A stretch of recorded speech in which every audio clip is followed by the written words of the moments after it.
Texaco Star Theater.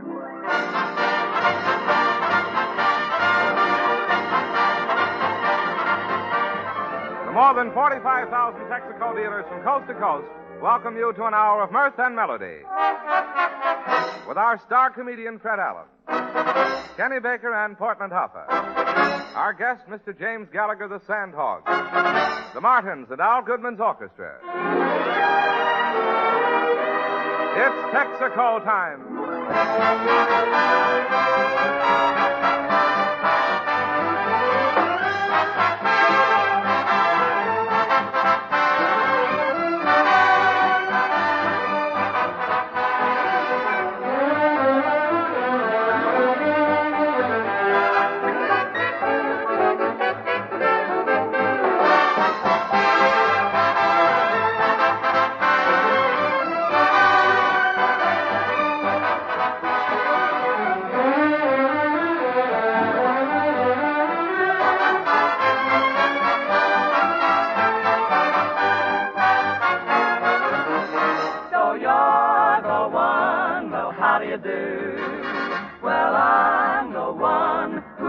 For you, I wondered how I'd know you. My heart said, leave it to me.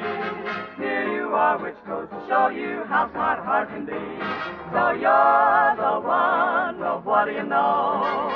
Say I'm the one who needed you so. I don't know where you came from, but I'm awfully glad you're here. Just like that, I love you, so you're the one, my dear.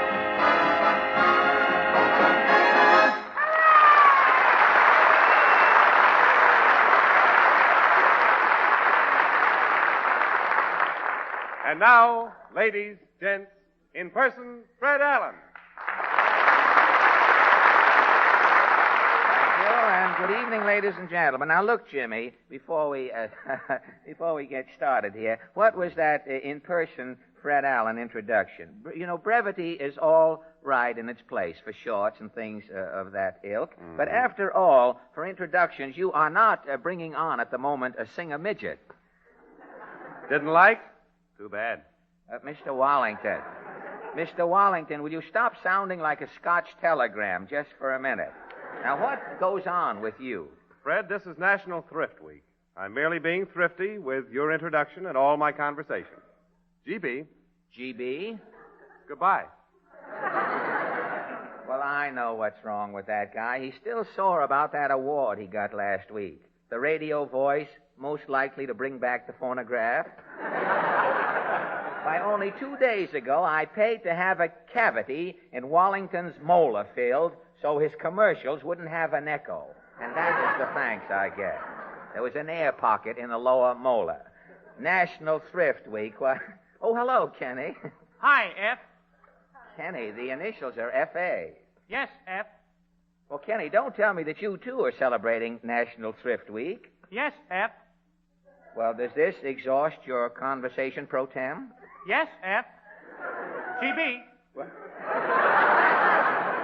before the whole program turns out to be a soliloquy, we'll take up the latest news of the week. Mr. Goodman, a fanfare, please.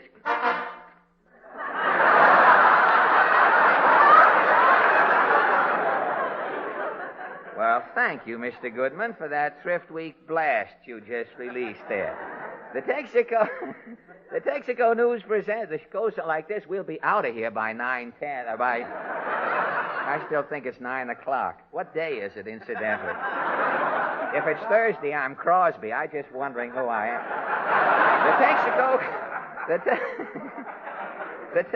The Texaco News presents its highlight from the world of news. New York City, New York. The National Retail Dry Goods Association of America names the winner of its contest to select Mrs. Typical Customer of 1941. Mrs. Clementine Thill of La Crosse, Wisconsin, is given a free trip to New York City and an extended shopping tour as photographers, reporters, and dry goods tycoons tag along with Mrs. Thill to study her reactions. Tonight, not to be outdone by the retail dealers, the Texaco News chronicles the doings of the winner of the Texaco News Average Man Contest. On January 15th, The average man contest closed. On the morning of the 16th, the president of the Texaco News Contest Board announced, Texaco News selects as Mr. Average Man for 1941, Aubrey Babbitt of Upper Sandusky, Ohio. a telegram was rushed to Aubrey Babbitt, and the next morning, Aubrey said to his wife, I gotta go to New York, Beulah. Goodbye. and his wife said to Aubrey, Goodbye.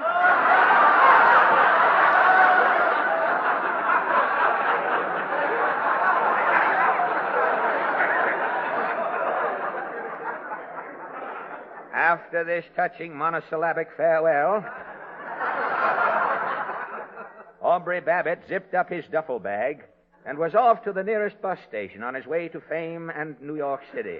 As Aubrey swung off the bus at Times Square with his duffel bag a mite dimpled, he was surrounded by a battery of newspaper photographers. There he is. That's Smile, Aubrey. Yeah, I'll smile. Stand up, Aubrey. Okay, I'm standing Sit up. down, Aubrey. Okay, I'll sit down. Roll over, Aubrey. Hey, plenty of shit. Aubrey was finally rescued.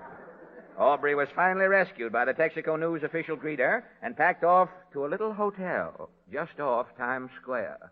Reporters and gossip columnists watched as Aubrey checked in. America would surely want to know what Mr. Average Man was going to want in the way of hotel rooms for 1941. Pencils and pads were poised as Aubrey, his duffel bag slung devil-may-care over his shoulder, approached the desk. The hotel clerk spoke. Yes, sir. What can I do for you? I want a room. An outside room? If you got a room inside, I'd rather have it.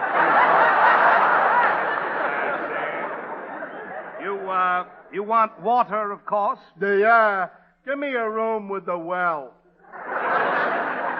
Reporters rushed to phones with their first flashes on the coming trend. Mr. Average Man for 1941 wanted a hotel room with a well. Every hotel in America would have to rip out its plumbing and install wells. Orson had 2 offers already. As soon as Aubrey had unzipped his duffel bag, he was interviewed by a sob sister from one of New York's leading dailies. What's your name, mister? Aubrey Babbitt. Where do you live? Upper Sandusky, Ohio. What business are you in, Mr. Babbitt? I've been in the Upper Sandusky muskrat catcher 9 years. What do you do with the muskrats? I don't know. I ain't caught one yet. The instant this hangnail description of his life was completed, Aubrey was rushed away on a shopping tour. Reporters followed to see what Mr. Average Man would wear in 1941. At New York's leading tailors, they heard Mr. Babbitt say, Give me a herringbone suit with a Norfolk jacket and 3 pair of pants. 3 pair of pants? Yeah, I got 2 brothers. You've got 3 pairs of pants, 2 brothers, and only 1 jacket. Now, how do you divide it up? We take turns wearing the coat. his suit purchased, the reporter scurried after Mr. Average Man to Macy's underwear department. Here, they heard him say, Hey, look, have you got one of them National Defense Union suits? National Defense Union suit? Yeah, it's double-breasted. It keeps out the draft.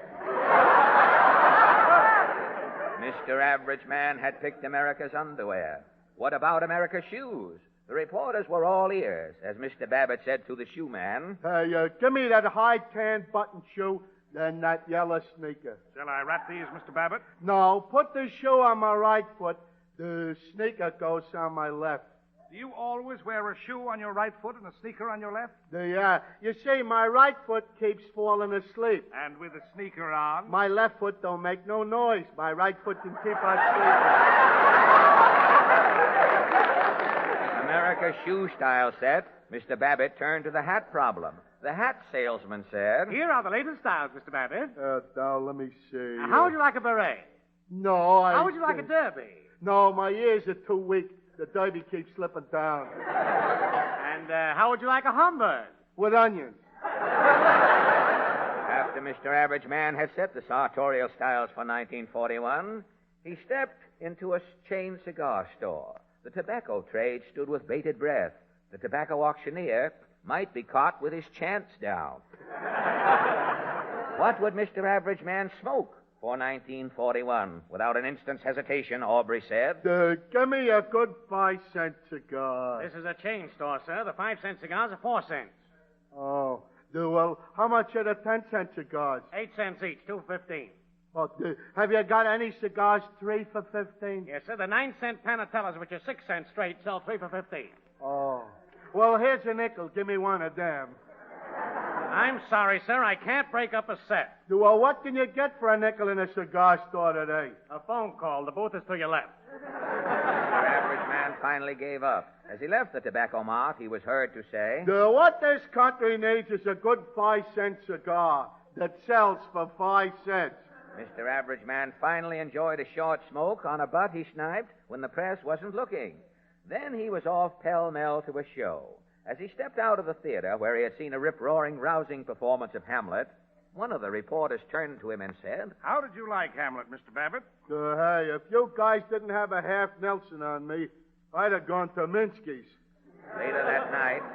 Later that night, after he made the round of stuffy New York nightclubs, Mr. Average Man turned to the reporters and said, Excuse me, I'm going down into the sewer and get some fresh air.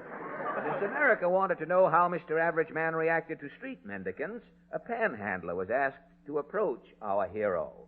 The panhandler oozed up to Aubrey and whined, Hey, buddy, will you give me a dime for a cup of coffee? No, thanks. I never drink coffee this late. It keeps me awake. And with this, Mr. Average Man was off to bed. The next morning, his tour finished, he was bustled onto a bus, eager and anxious to return to his simple, average American home in Upper Sandusky, Ohio. As the bus pulled out, the Herald Tribune reporter, eager for a last word from Mr. Average Man for 1941, shouted, How did you like New York? And Aubrey Babbitt of Upper Sandusky, Ohio, proved beyond a doubt that he was Mr. Average Man when he made this scintillating reply. New York is all right to visit, but I wouldn't live here on a bet. No, sir. Well,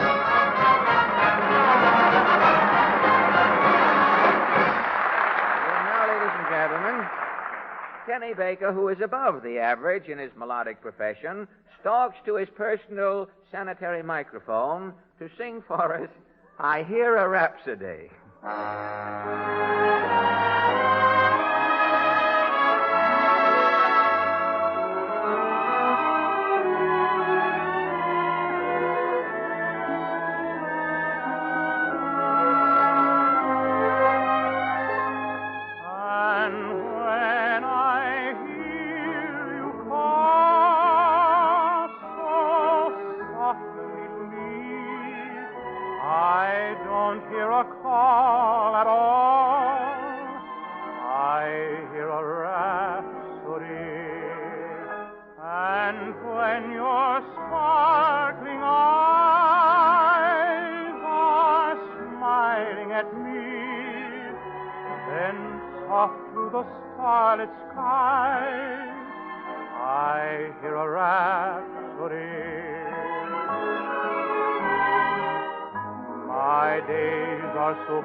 My days are so blue when you're away.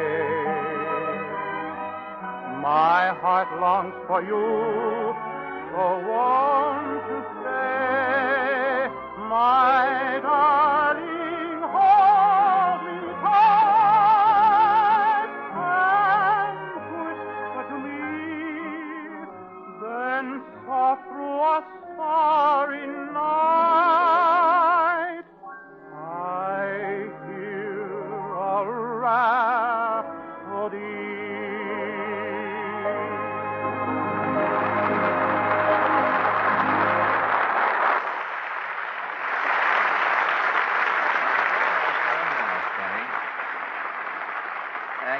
Say, Jimmy. Yes, Fred? Jimmy, I meant to ask you before Kenny sang, what is that dangling on your wrist there? Some new kind of a wristwatch, is it? Oh, no. No, this is a radio, Fred. Radio, that little thing? Mm-hmm. It's the latest thing out.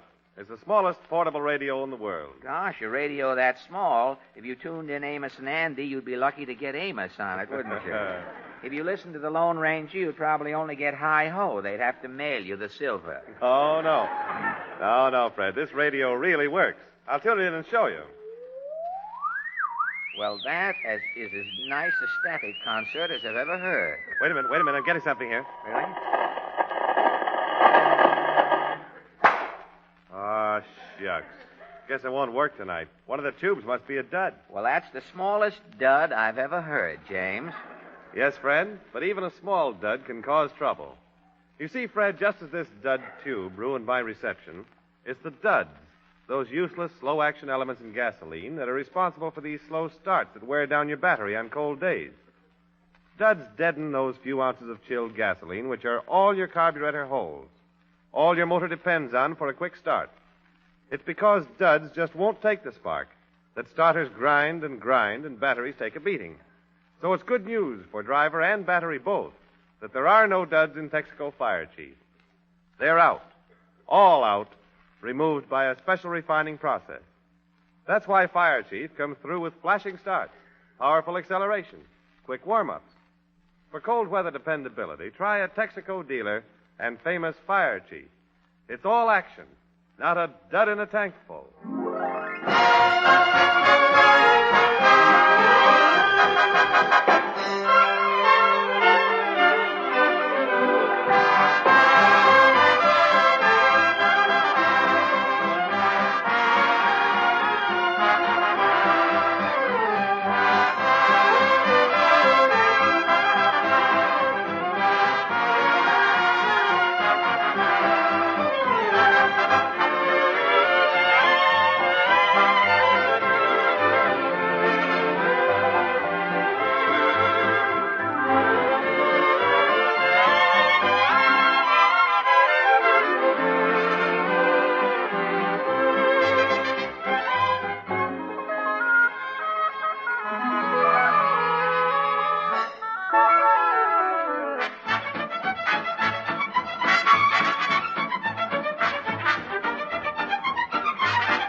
Maestro doesn't dare bend too far down with his bows. The front plate comes right out. So he takes those little skimpy bows on the podium there. But Maestro Goodman and his Matza Ensemble have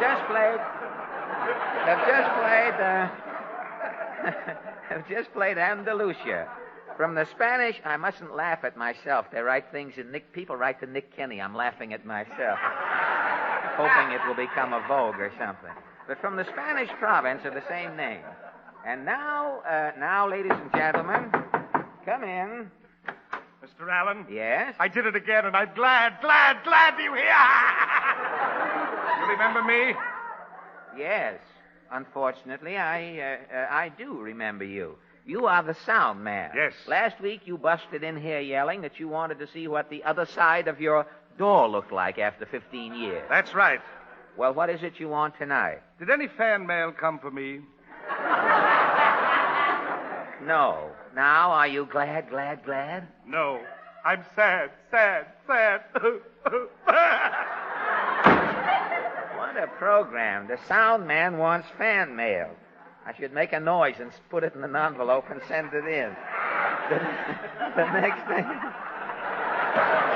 But it's hard to make a noise while you're sealing an envelope. It wouldn't. The next thing, the man who sweeps up the studio will want billing. Now, ladies and gentlemen, our guest... Oh, hello, Portland. Hello.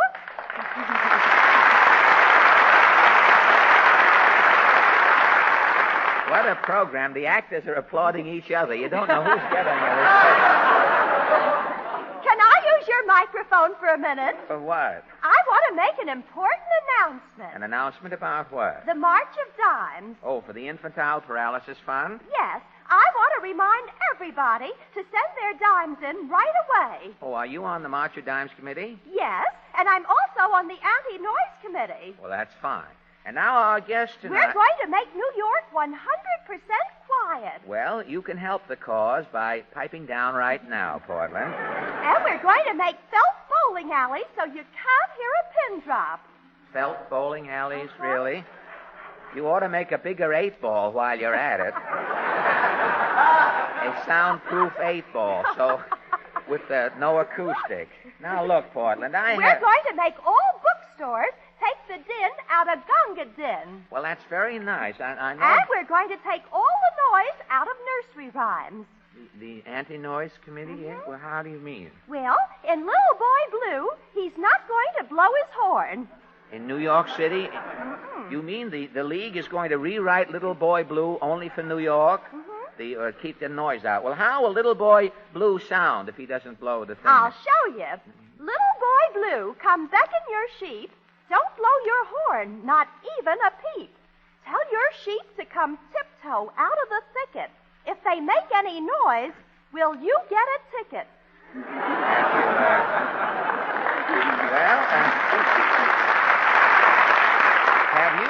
Have you finished, Portland? Yes. Good. Now, please tell us who is our guest tonight. He's a sandhog. It said good here. I mean, I didn't mean anything. Excuse me. I just happened to read what it said. You say our guest is a sandhog? Uh-huh. You mean, wait till Uncle Jim gets through. He's always showing off. He's padding the pot. He's supposed to come out. Only supposed to come out and put the stand there. He's down monkeying around, Jeff. A sponsor will see him, and then zip, he's gone. He's with the... You say our guest? Yes, bending over, he would be with Stoop and Bud again. You don't know. A sandhog is our guest, Portland. You mean he's one of the men who has helped to build the tunnels under New York and the Hudson River? That's right. Mr. Allen, meet the president of the Sandhogs Union, Mr. James Gallagher. Well, that's very nice.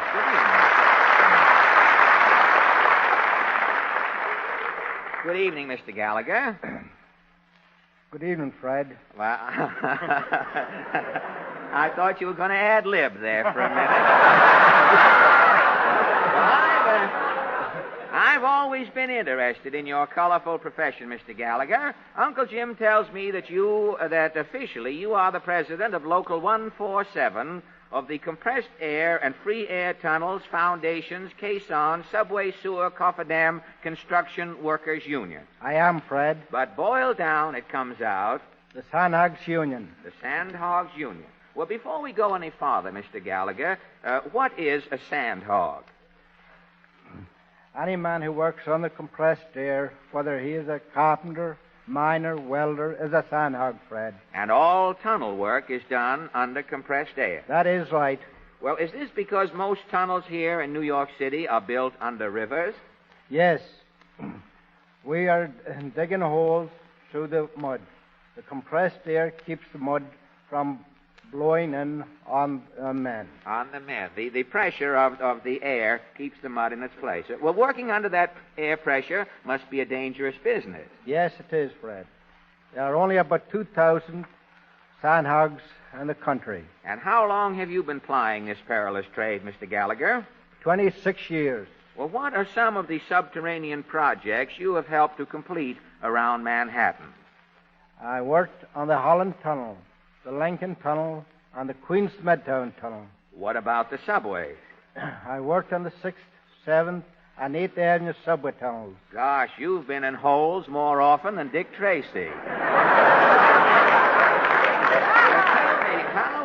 How do you go about building a tunnel? You know, I mean, after the politicians get through arguing about how much it will cost, and you fellas really get down there and get to work.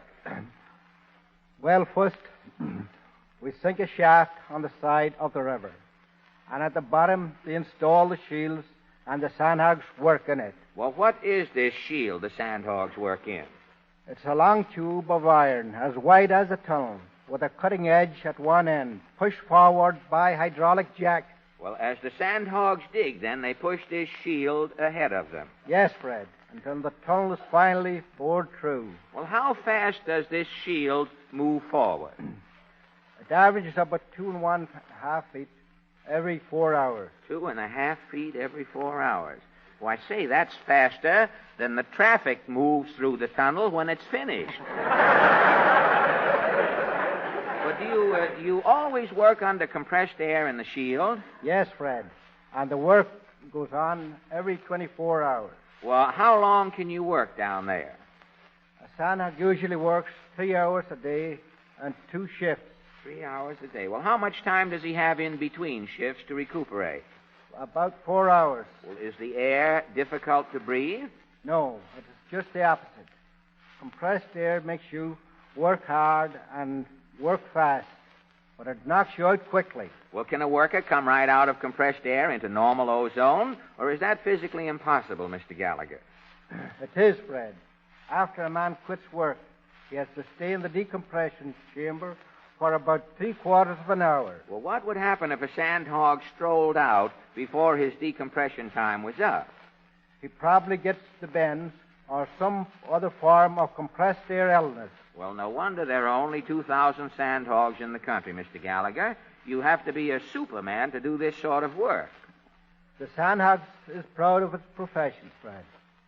All of us in the union are always trying to make working conditions safe. But it's a part of our job to take chances. Well, I hope eventually your union will get things so well organized underground that even the moles down there will be carrying union cards.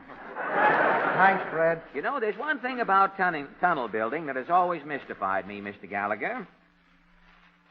What is that, Fred? When you fellas dig a tunnel, now you don't start from one side and work right across, do you?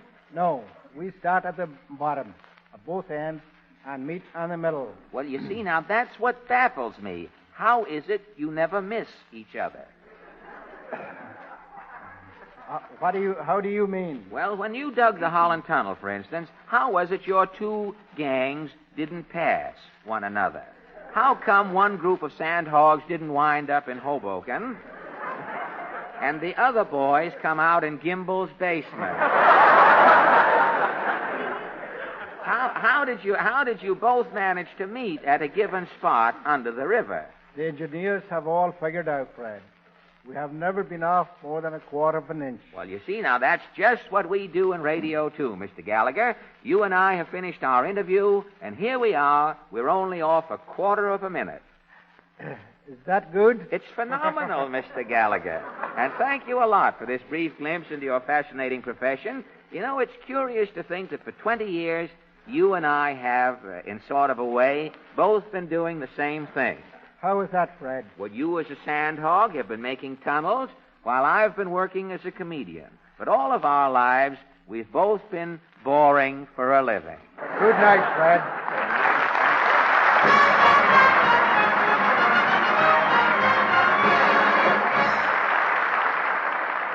And now, the Martins, ladies and gentlemen, an assortment of boys and girls banded together for the sole purpose of advancing swing. They further their crusade with a Hugh Martin version of La Cucaracha.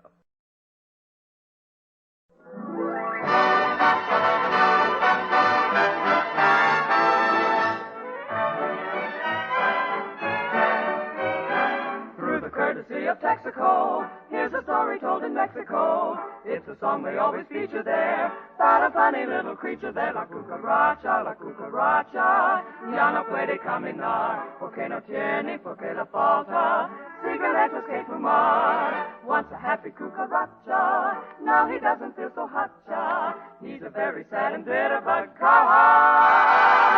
He wants to be a jitterbug. Ho, ho, ho, he's had him in a knot. He blew it loud and hard.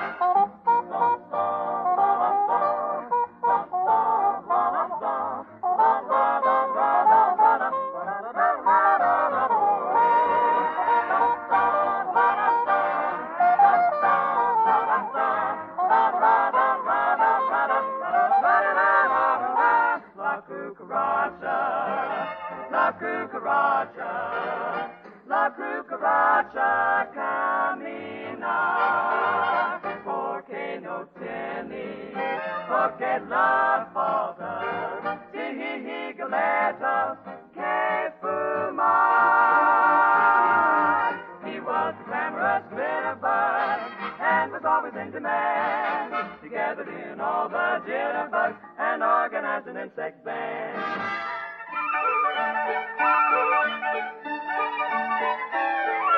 La cucaracha, they're on the networks now. 'Cause Major Bose was on his toes and thought they were a wow. So tune in on this station next week at 9:30.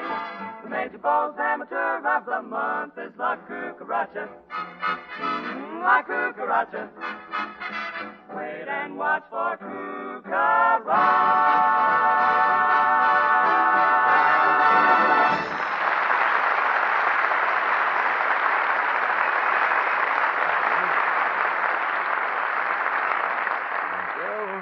Flash has just come in saying La Cucaracha is 7th on your flit parade.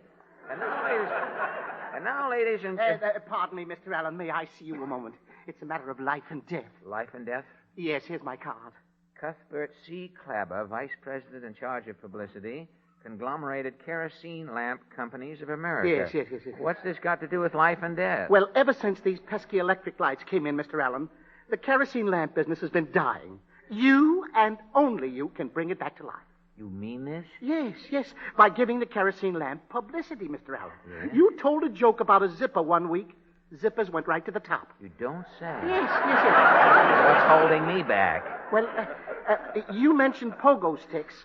Pogo sticks went ahead by leaps and bounds. You mean that? Yes. Now, if you'll only tell a few jokes about lamps, we'll just I'm burn sorry. them up. No, I'm very sorry. No. I would like to speak to you over the weekend about this. My friend, I'm afraid I can't. I tell you frankly, Clabber, or Cuthbert rather, frankly, we try to keep our jokes up to date around here. Oh. Now, we don't tell jokes about mustache cups, peg-top pants, or buggy whips, and your old smoky kerosene lamp is in the same category. It doesn't mean a thing, you see. Oh, I'd like to differ with you, Fred. Oh, you would, James? Yes, I certainly would. Well, you have my permission to differ. Thank you. You will. I shall. I was born under the great differ, you might like to know. And now you're a star. That is only one man's opinion, fortunately. My agent. In smoking lamps, may I go ahead now? Yes, you have my permission. Thank you. In smoking lamps and smoking automobiles, there is a lesson all motorists should heed. Smoke means trouble. For smoke, puffing from the exhaust pipe of a car can be a sign of excessive engine wear. Then things have gone too far for anything but a costly repair job to correct. So if you value your car, don't let it become a smoker. Change now to insulated Haviland motor oil and help reduce excessive wear in your engine. Wear due to heat, wear due to cold, and wear due to oil impurity. For Haviland stands up under today's high engine temperatures, which can break down ordinary oils and accelerate wear. It flows freely, too, at low temperatures, sparing engines the friction and wear of cold starts. Insulated Haviland is also distilled to remove carbon-forming impurities. Steer clear of smoke and trouble. Change to insulated Haviland at any Texaco dealer.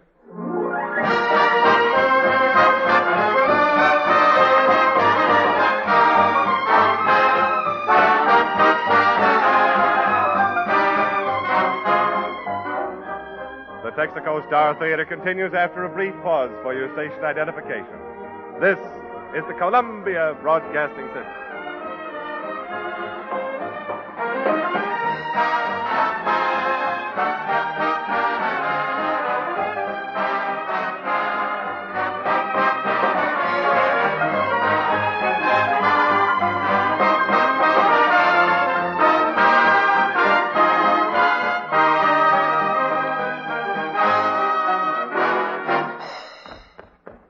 That was you walked by.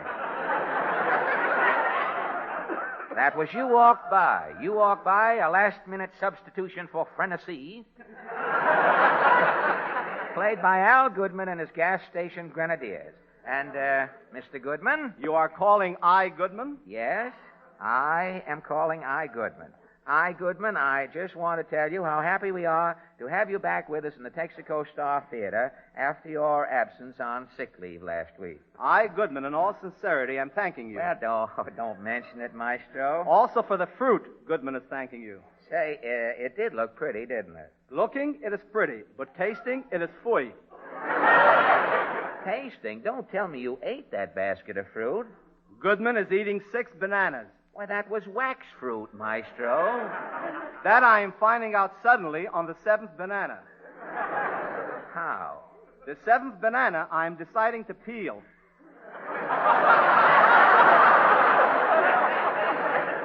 Well, it's a wonder you didn't get heartburn. Heartburn I am getting. In Goodman's stomach, the 7 wax bananas are burning like candles. Well, I'm sorry, Maestro. Gosh. Welcome back, Mr. Goodman. Thank you, Porty. How do you feel? Thanks to you, Porty, Goodman is better. The soup is doing the trick. What soup? Porty is sending me piping hot a container soup. Mr. Goodman. I am drinking it to the last drop. But that wasn't soup. What did you send him? A hot water bottle. Not only hot, but delicious. What a guy. He eats 7 wax bananas, drinks the water out of a hot water bottle. Well, no wonder you were sick. This is making me sick. I was sick 2 days before already. Were you very sick, Mr. Goodman? 24 hours a day I am sneezing.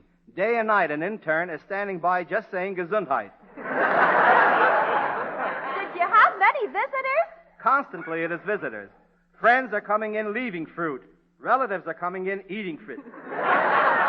Well, how long did this mob keep running in and out, Mr. Goodman? Till Dr. Pincus is putting on the door a sign. Then Goodman is alone. Well, what did the sign say? One word, Clementine.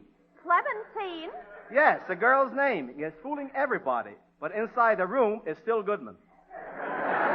You mean quarantine, not Clementine, Maestro. Quarantine, he says. It's a mouthwash. Your night school teacher, Fosdick Feinschreiber, should be here now. Now, look, Mr. Goodman, when you have a contagious malady, a quarantine sign is put up so that people will stay out. Who's staying out? The first day, 2 Spaniards are coming in and sitting down. 2 Spaniards? What did they say? When is the newsreel? 2 Spaniards came into your hospital room, sat down, and said, "When is the newsreel?" Well, what was that? Who knows? In Spanish, quarantine maybe means translux. Well, of course, that could be an accident, but after the quarantine sign was up, nobody came in to see you on purpose. Only Kenny Baker, my pal. Well, Kenny Baker, I guess Kenny doesn't know what quarantine means. Yes, he does. Kenny is deliberately trying to get sick, Mr. Allen. Oh, that's silly. Why should he want to get sick? Well, Kenny saw all the sympathy and the presents Mr. Goodman got. Imagine that guy going into Goodman's sick room. He even got into Mr. Goodman's sick bed. Trying to catch what Goodman had, huh? Yeah, but he didn't work. I guess Kenny is just too healthy. Well, either that or Goodman's germs are too weak to go on location. Well, it serves Kenny right. Hello, F.A. Oh, hello, Kenny. Hello, Kenny. Hello, Porty. Epidemic weather, isn't it? What's epidemic about it? Fresh, crisp air, nice moon out? How do I look? Pretty bad, huh? Gosh, Kenny, I think you look wonderful. That's a fine thing to tell an invalid. An invalid? Why, you are in the cerise of condition, Kenny. You look like a draft board's dream. I do? Why, you look as robust and vigorous. Why, you could be, as you stand there now, you could be Little Bernard McFadden as a boy. Gee, that's funny. Why? I feel good, too. You ought to be happy, Kenny. Yes, how would you like to be Mr. Goodman, flat on his back all week? 30 years a musician. For the first time, Goodman is flat. Quiet, please, maestro. You got your health, Kenny. What more do you want? If I was sick, people would bring me presents. Kenny Baker, do you mean to say you're deliberately trying to get sick to get a few measly presents? Who's deliberately trying? You are. I saw you coming to the studio barefoot in all that snow. Kenny. Well, my shoes were wet, so I took them off. I didn't want to catch cold. And he tried to catch ptomaine, too, Mr. Allen. He did, hey? What did you eat, you infection beta? Oh, nothing. Just a pickled schmaltz-herring with whipped cream. Who in the restaurant business would serve you this horrible combination? The waiter was a friend of mine. Oh.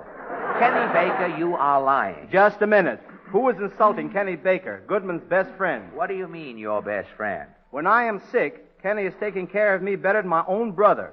Your own brother, Mr. Goodman? My own brother. That's for me. Come in. Hello, Joe. Hello, Al. Joe, when I was sick, you could take better care of me than Kenny Baker did? No. So long, Joe. So long, Al. There, that was my own brother. Your own brother. Why that actor with the 5 o'clock shadow on his scalp is related to anybody on this program who will give him half of a joke. Why don't you tell Mr. Goodman the truth, Mr. Allen? Look, Mr. Goodman, Kenny was only hanging around you to catch your cold. What's wrong with taking my cold? Could my own brother do more than that? Your own brother? My own brother. Portland, please. And don't open that door. My own brother is waiting outside now. Your point needs no illustration. This with me is optional. Look, don't interpolate. Don't you understand, Mr. Goodman? Kenny did not care about you or even your condition. He just wanted to get sick himself so he could get some sympathy and presents. This Kenny Baker is true? Yes, Mr. Goodman. I ought to go someplace and be ashamed of myself. Hey, you see? Why, Kenny, you don't know how lucky you are in the pink of condition. You're right, F.A. It's good to be healthy. Say, wait a minute. You know, I just noticed something. You don't look so good at that. I don't? You know, your eyelids are looking a little heavy. Kenny looks all right to me. Quiet, you please. Now, nobody asked you. You keep... Why, Kenny, your face is positively pale. Stick out your tongue. At who? No, just stick it out on speculation. All right, there. Is it white? White? Your tongue looks like a ghost's rib. You are a sick man, Kenny Baker. Portland, you better run out now and get an ambulance. All right, Mr. Allen. When the ambulance comes, look under it and say hello to my lawyer. Please, Mr. Goodman. Now, Kenny. Wait a minute, F.A. I'm not sick. Oh, yes, you are. Honest, I'm not. And don't talk so loud, Kenny. You're weak now. Remember, conserve your strength. No, I'm not weak. I'm strong. Strong, he says. I'll prove it. I'll get up on that bandstand and stand on my hands. In your condition? Now, Kenny, don't be ridiculous. You come down from there. I'll show you. Gosh, Mr. Allen, Kenny is really standing on his hands. Look, F.A. All right. Look, come down here now. You're not sick. I just wanted to teach you a lesson. Look, nothing holding me up but my 2 hands. Now, come down before something happens to you and watch out for those instruments. Look, Mr. Allen, 1 hand. Kenny, for Pete's sake. Look, Mr. Allen, no hands.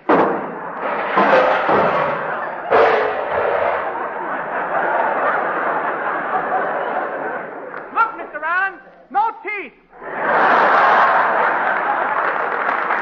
And now, ladies and gentlemen, Kenny Baker, who has finally earned some sympathy and for the next year will be visiting his dentist twice a day, gums his way through Drink to Me Only with Thine Eyes.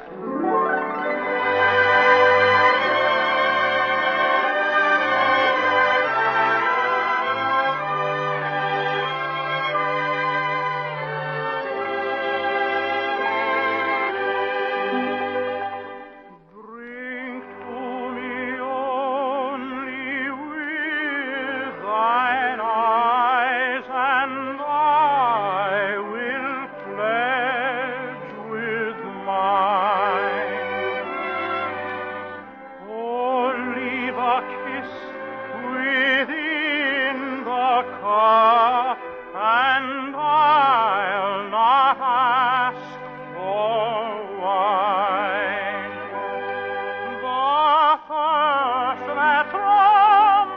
the soul doth rise, doth ask a drink divine. But might I all those nectar sip, I would not change for thine.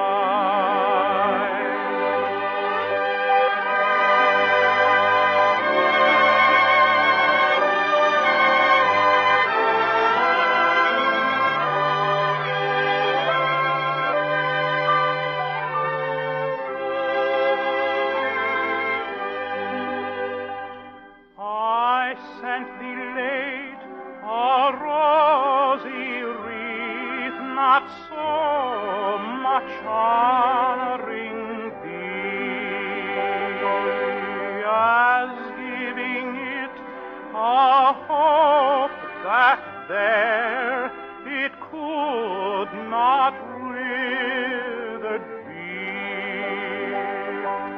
But thou thereon didst only breathe and send'st it back to me.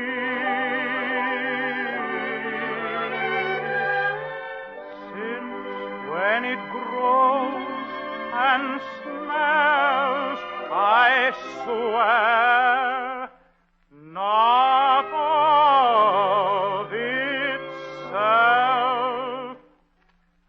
but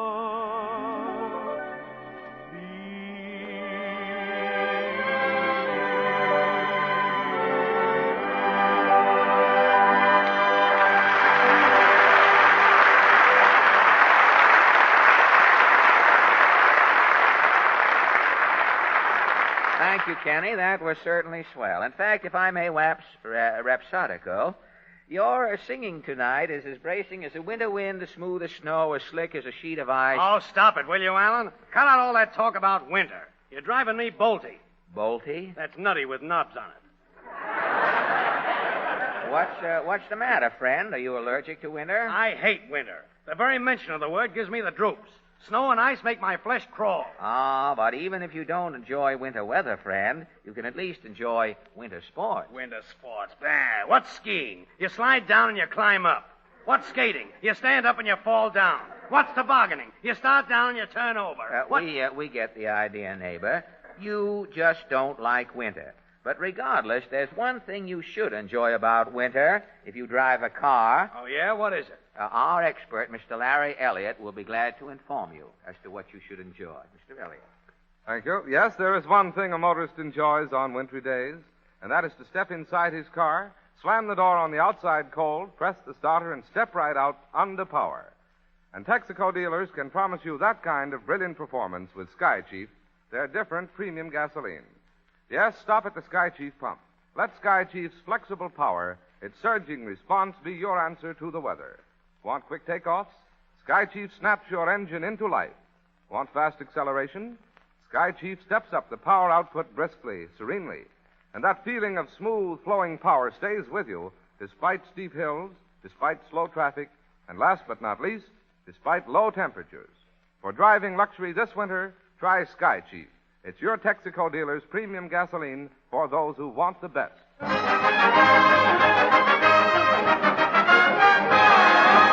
And now, the Texaco Workshop Players.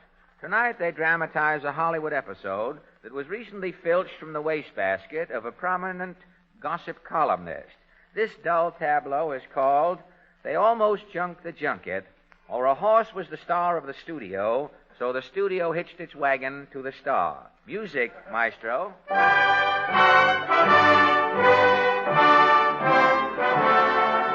Hollywood, sanctum of glamour. Hollywood, land of broken hearts and promises to match. Hollywood, where stars are discovered and forgotten on the hour. In 1938, Hollywood's favorite was Clark Gable. In 1939, Spencer Tracy. In 1940, Mickey Rooney. In 1941, Bucko, the horse. Yes, Hollywood's new 1941 favorite is Titanic Pictures' sensational equine discovery, Bucko the Glamour Horse. Bucko is the talk of the nation. The dramatic critic on the Sioux Falls Banner says, Yeah, nobody can tell me that Bucko's a horse. That's Lionel Barrymore down on all fours. Timmy Tiddler, famous Hollywood critic, says, I've just seen Bucko's new picture, Kitty Fall. I am giving it 12 bells. Here goes. Variety, prominent theatrical weekly, says, Nag, gag, shags, bag, swag. And so it goes. Rival picture producers are consumed with envy. Harold Panic, famous movie mogul, says, As soon as Bucko dies, we'll film the story of his life. I don't know who will play the part. We'll probably tack a tail on Don Amici and hope for the best. While Bucko basks in the limelight, we find his producer, the dynamic president of Titanic Pictures, rushing about the studio, planning greater triumphs for his horse star, Bucko. We pick up the colossal F.A., about to enter his super orbit. Good morning, Miss Reel. Good morning, Chief. Gad, what a day. I just ran off Bucko's new picture, Pony Express. It's the best thing Bucko has ever done. Does Bucko screen well in Technicolor? Colossal. He comes out a beautiful, dirty roan. With that henna fetlock, sorrel hocks, and those bay withers, Bucko looks like a fugitive from a high-class merry-go-round. Pony Express ought to be a smash, all right. Oh, and that reminds me, Miss Reel, take a note. Yes, Chief. The title of Bucko's next picture, Haunted Saddles, has been changed. What's the new title? Love Thy Neigh. Why, that's just like Love Thy Neighbor, only you've taken out the bore. Don't mention Benny's name around here.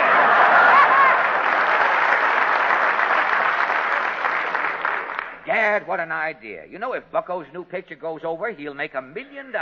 What's money to a horse? It ain't hay. Maybe they'll give the Academy Award in oats this year. Well, they should. They've been giving it for corn long enough. Gad, that's an epigram. Put it down and send it to Skolsky. Yes, Chief.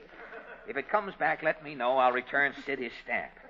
Now, let me see. I've got to pick a junket town for Pony Express right away, Miss Reel. Why do new pictures always have to have junkets? The purpose of a junket is to get all of the movie critics on a train, take them to some small town, wine them and dine them, and then show them the picture. So? While the critics are out of touch with civilization, you open the picture all over the country simultaneously.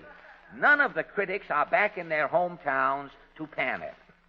So where's your junket going to be? Bucko is Hollywood's biggest star. Bucko's picture will preview in the biggest town. The biggest? The biggest big town in the country. Get the mayor of New York City on the phone. Yes, sir. Gad, what an idea. But how can you tie up Pony Express with New York? They have expresses in the subway there, don't they? Yes. Mayor LaGuardia just opened the new 6th Avenue subway, didn't he? Yes. Well, his subway can use some publicity. There's our tie-up, you see. I'll have Bucko, the Pony Express, race the Queens Plaza Express down in the 6th Avenue subway. Bucko can come out at 50th Street and prance through the lobby of the Roxy on opening night. Hello? Yes, sir. It's the mayor of New York on the phone, FM. Gad. Hello? Is this Washington calling? No. Oh, shucks.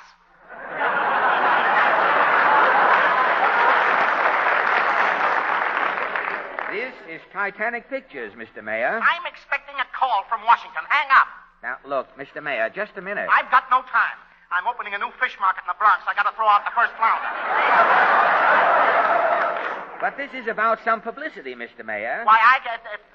oh, you mean I'll be in the newsreels? Yes, yes. I want to preview Bucko, the Wonder Horse's new picture in your city, New York. A horse? Can I ride him? Yes, sir. Oh, goody. Now, we want Bucko, the Pony Express, to race your Queens Plaza Express or the local in a handicap race in 6th Avenue subway. You will ride Bucko. Is it okay? Yes. Wait a minute. How do I look in a riding habit? Well, I don't know. I'll ask my secretary. How do I look in a riding habit? Oh, thank you. Well, Mr. Mayor? Shorten the stirrups and it's okay. Thank you. Now, wait a minute. You say I can ride the horse? Yes, Mr. Mayor. Then I'll ride him across the country. I'm leaving for Hollywood right away. But, Mr. Mayor... He don't answer. I'm at the airport. Goodbye. Yeah, the mayor's a dynamo, Miss Reel. You know, that's why City Hall has to be kept near the Battery. We'll have to get Bucko ready for our junket. I've sent the stable a memo. Bucko's valet is getting him ready. Good. Well, we'll also have to welcome the mayor at the airport, Miss Reel. Yes, Chief. F.A., this is plumb awful. Spavin, Bucko's valet. Why aren't you getting Bucko ready for the mayor's welcome? Well, that horse has gone plumb loco. Can't do nothing with him. Bucko? Hey, he's laying down in the stall. He won't get up. Bucko looks like he's dying. Why, this smacks of stallion sabotage. Spavin, what happened? Well, nothing. I was curry combing Bucko and saying to him, "You got to look pretty, Bucko. You're going to meet Mr. LaGuardia." Yeah? He just rolled his eyes and laid down in the stall moaning. He won't move. Where's Bucko now? He's in his mother-of-pearl stall on stage B. He's not in the onyx stall on stage 1. Stage B, hey? Well, let's go. Gad, if anything happens to Bucko, Spavin, and we let the mayor down, our Pony Express preview will be off. Titanic will be in receivership again. I'll be back at my old job, pressing Cecil B. DeMille's beret. Well, here's stage B, F.A. Good. Quiet, everybody. Where's Bucko? The poor critter's laying there in the stall. Yes, so he is. Look at him trembling. What's wrong, Bucko? What is it, your stomach? Did you, get a bad oath at the commissary? Gad, Bucko, you've got to buck up. Your new picture, Pony Express, is opening in New York. Our junket is leaving. Looks like he's got the horse miseries. Well, it may be something mental. What are you worried about, Bucko? Is it your billing? Did Jimmy Fiddler write you an open letter? Well, what is it, Bucko? Tell old F.A. He's looking right at me and shaking his head, F.A. Something you said to Bucko must have upset him, Spavin. What did you say? Nothing. I just mentioned something about Mr. LaGuardia. What were your exact words, Spavin? The future of Titanic Pictures is at stake. What did you say to this horse? Well, I said, Bucko, today you're going to meet the finest mayor in the country. That's what's done it. Mayor. Bucko thought he was going to meet a new girlfriend. He's bashful. He went to pieces. Well, I'll be Whippletreed, Bucko's girl child. Well, calm down, Bucko. You're not meeting that kind of a mayor. No. This mayor is head of a big city. Bucko's getting up, F.A. You're saved today. Good, and our junket is saved, too. We leave for the airport to greet the mayor at once. Where are we going after New York, F.A.? To Philadelphia. Bucko's got a date with Philly. You shouldn't have mentioned Philly, F.A. Bucko's down again. Come on, get up, Bucko. We'll go to Trenton instead. You won't have to keep that Philly date. And now from Mr. Larry Elliott, a message of great importance to the music lovers of this entire Western Hemisphere. This Saturday afternoon, the Texas Company invites you to hear that famous opera, Madame Butterfly, sung for the first time over the air by the Metropolitan Opera Company. Madame Butterfly is replete with tuneful arias, among them Puccini's most famous, One Fine Day. Madame Butterfly will be the 8th Metropolitan Opera Saturday matinee, sponsored by the Texas Company, over another network of 208 stations, reaching the entire Western Hemisphere, the United States, Canada, and to Latin America by shortwave. For time and station, consult your local newspaper. Thank you, Larry, and thank you, ladies and gentlemen, for joining us tonight. This is Fred Allen saying good night for the more than 45,000 Texaco dealers from coast to coast. Good night. Thank you. Good night. This is the Columbia Broadcasting System.